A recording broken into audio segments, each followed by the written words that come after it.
Before we begin the test, there is some policies and guidelines that we must go over. I know you guys have probably heard these thousands of times, but let's just get through it. We will go over the economical, the psychological, and the historical effects of standardized testing.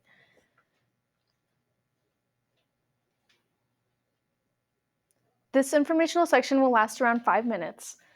After we go over these policies and guidelines, you may begin your test. Some people may think that standardized testing is great. They may think that standardized testing is accurately measuring how students are learning over time. But in reality, students' brains are growing as they also age. This means that they may develop anxiety or ADHD. Anxiety and ADHD can cause many problems when test taking. It can be developed anywhere from when they are young and in elementary school or when they are in high school. These problems with anxiety and ADHD make it very difficult for people to test take because it's different for everybody.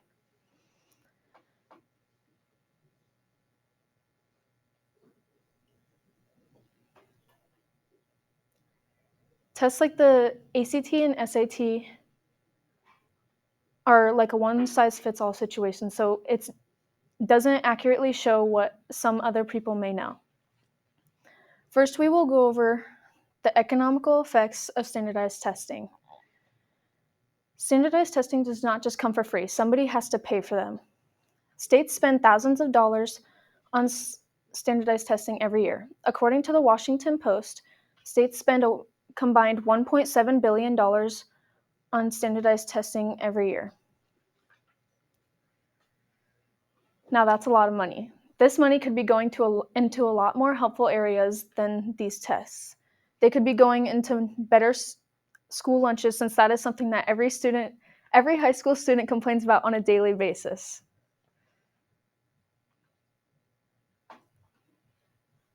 Businesses are the only people that are benefiting from these tests.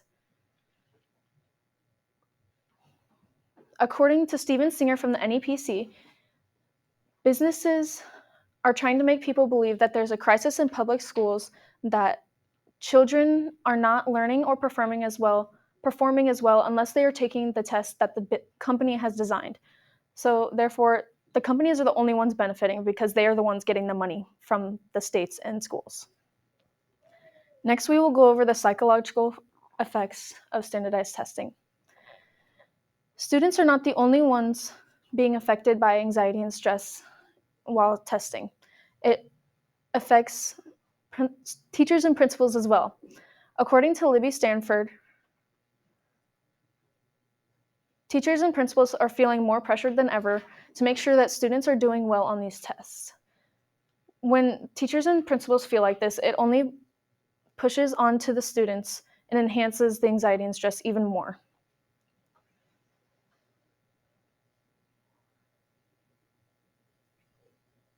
Standardized testing does not accurately measure what someone may know.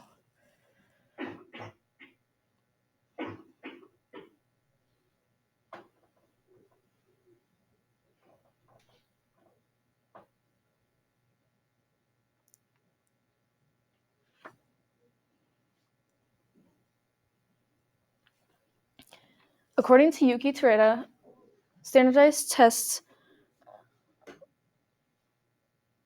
are fit to score a student's ability to develop good study habits, take academic risks, and persist through challenges. But with all this anxiety and stress, it only affects students' daily lives, moods, and sleep schedules. It doesn't really benefit them in the long run. Tests like the ACT and SAT are about the only tests that somewhat benefit students. And even then, some kids don't even take them anyway. And some colleges look at these scores for these tests to determine if someone should be accepted into their college or not. But many colleges don't even look at these scores at all. So if a student is taking this test and they want to go to a college, that college may not even look at these test scores. And that means doesn't benefit them at all because they took a test for no reason. Next, we will look at the historical effects of standardized testing. Standardized testing has always been just a big waste of time. Teachers and students could be using their time more wisely,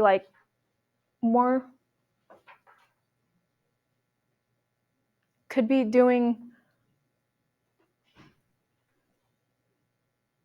spending their time doing more important things in class.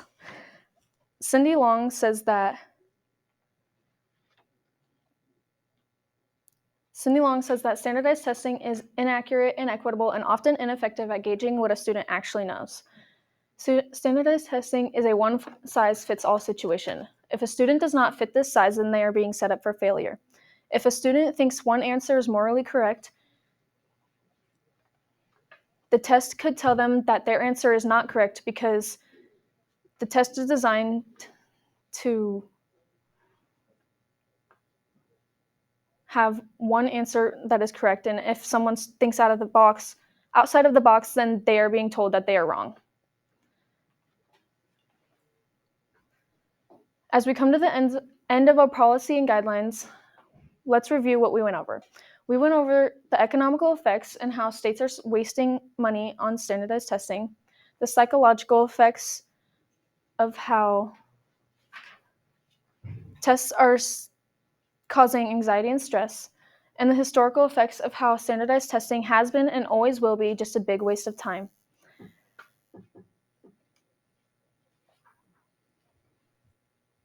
Students, thank you for listening in this. You will be given 90 minutes for your test. Try your best or don't. It won't really affect you in the long run. You may pick up your pencils and begin.